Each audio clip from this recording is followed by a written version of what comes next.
What's up, humanities? Welcome back to class. Okay, this week we are going to hit on a few different things, but the main, probably final project that I'm doing, other than the exam, which I'll go over that kind of leading up into the last week of school. The main final project that I'm going to have you do, where you're actually going to have to use your brain, put your thinking cap on, is going to be basically to create a piece of satire.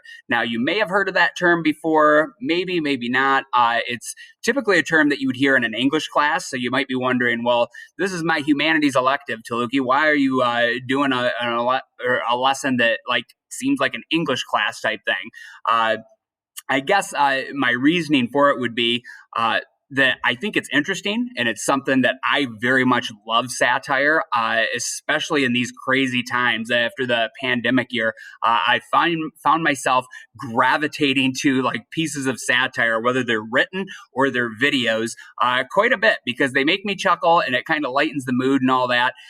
Also, I think it's very good for you to just have a good understanding of these words. So even if you have hit it before in English class, or maybe you haven't yet, it should be some extra practice at that and give you hopefully a deeper understanding and meaning of what satire is, and a few other kind of important English class type terms that I'm going to use to build our definition of it. Now, if you've been taking any notes, I would recommend you probably have them out for this assignment and jot some of this down. But if you're not taking notes, that's fine too, because you can always come back and reference this post as needed. And most of these terms you could go Google and, figure out definitions on your own if you need to. So understanding satire, that's kind of the topic that we're getting into this week. And ultimately, the assignment is going to be, so you just kind of have this in your head as we go through it, that you're going to create a piece of satire.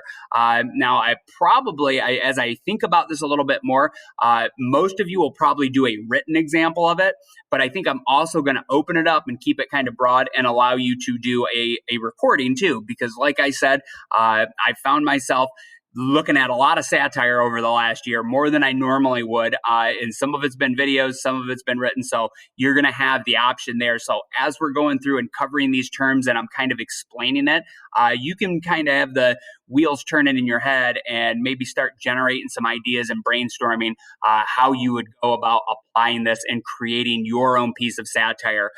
Because satire also, it can apply to pretty much all walks of life. Now, most often it's going to tie into politics and social movements and things like that, but it wouldn't necessarily have to. So here we go. To understand satire, you also would need to understand what irony is, or something that is ironic. For irony, that's expressing meaning using language that normally signifies the opposite. And usually irony is usually used for a kind of a humorous effect. Now, that's definitely the kind of satire and irony that I appreciate the most, is stuff that kind of makes me chuckle and is funny, but it doesn't necessarily have to be that way. So again, for irony, it's like having or happening in the opposite of what you expect. You're kind of throwing the reader or the viewer a curveball. All right, so that's what we have for irony. Now, if you've ever had my class before and been in U.S. history, say in person, face to face, you probably understand what sarcasm is, because I use sarcasm a lot. And whether you've heard this term before or not, or really understand it, I'm guessing you all get this concept, whether you realize you do or not. So sarcasm is pretty widespread, and it's used. I would say it's kind of a ubiquitous thing that you catch in the world of education and just out, living your life as a human in modern America in general. But the definition I'd want you to have in your head of what sarcasm is it's using words and possibly tone or expression that mean the opposite of what you're really saying. So in class, it can be something simple. Like you see a kid going to do some bonehead thing and you're like, yeah, that's a really good idea.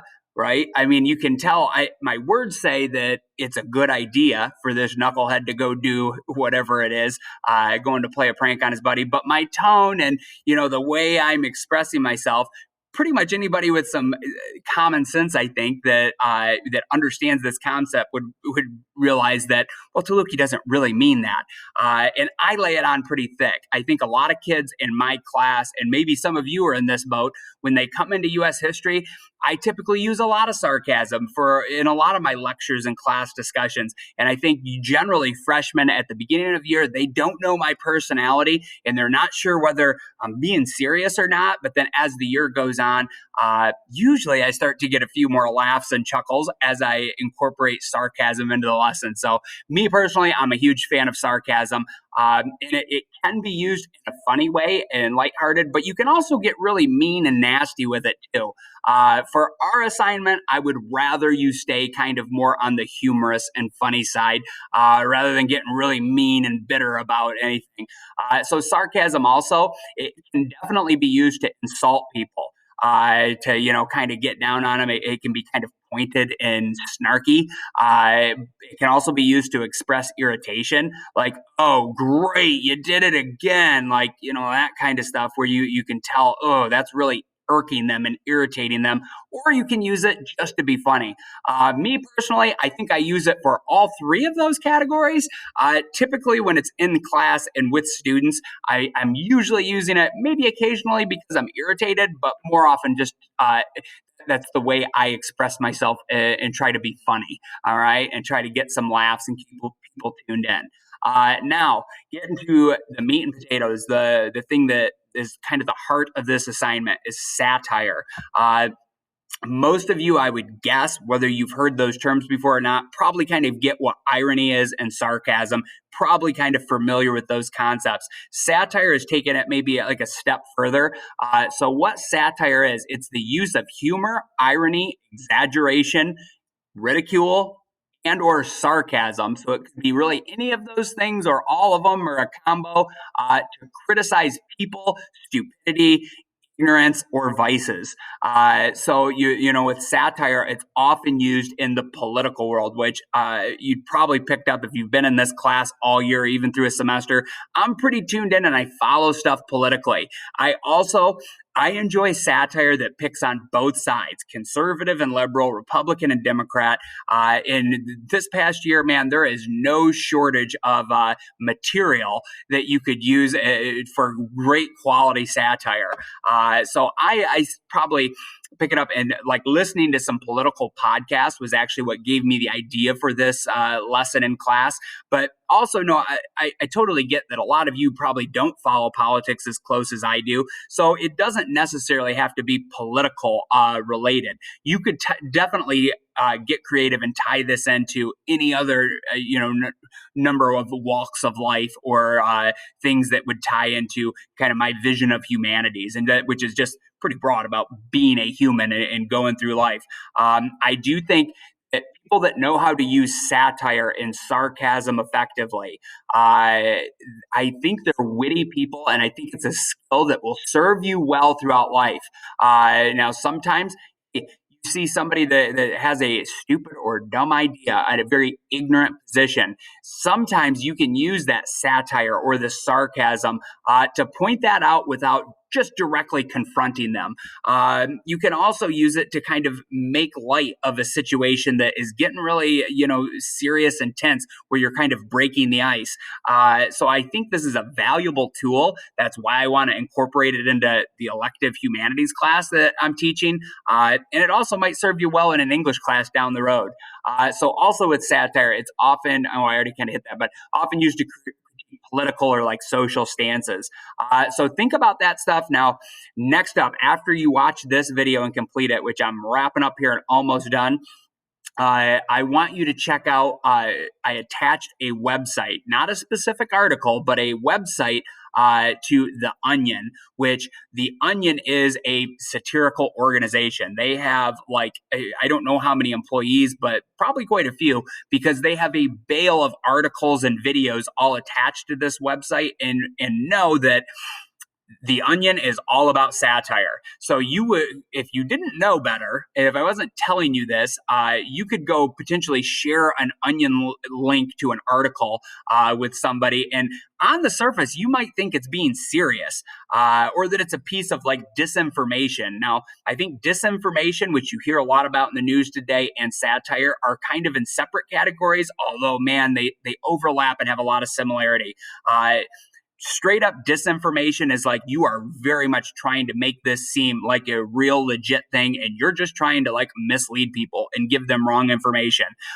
With satire, I don't think this is it's quite as, I don't know, dark and nefarious, which means kind of evil or up to, trying to make trouble in quite the same way, because a site like The Onion, they openly claim that they are a satire site. So as you go through and read and check out and explore their website a little bit, just know it's a satire site. None of the stuff, you shouldn't be taking any of those articles as 100% factual and go over and be citing them if you're getting into an argument at home or with your friends or anything. It's a satire site. So all of that stuff in a way is kind of disinformation, but they're spinning it in such a way where they're critiquing and making fun of political things or things in pop culture or Hollywood and stuff like that. So check out the site The Onion. I didn't attach any specific articles because honestly, I want you to go to the Onion site and I want you to find something that interests you. Find a headline that pops out at you. And the other thing with like good satire, usually there is some nugget of truth, something that is real or legitimate. That's what makes good satire, that you kind of have the reader wondering, are they being serious or not? Or, what's going on here? And you have to start doing some thinking, and usually, hopefully, if it's good satire, by the end of it, you'll get a little bit of a laugh out of it too. So I hope you enjoy this lesson, and I will get into the assignment instructions. I plan to release that video tomorrow where I'll give you the specifics. Really for today, main thing is, you finish this video, you kind of should have an understanding of what satire, irony, and sarcasm are. You're going to go explore the Onion website. I want you to spend, 10, 20 minutes browsing around on there. Sometimes sites like that, man, I can go and I think I'm going to just go read a few headlines and check it. And next thing you know, I've been an hour on there, browsing through everything, going down the rabbit hole. And then I haven't selected any other like video examples quite yet at the time of making this recording that would be like a video version of satire, but I do want to include a few more. Specifically, there's a guy that I had heard of for the first time about a week ago named Ryan Long. He's a Canadian comedian, but he really uses satire, and man, I was cracking up with him.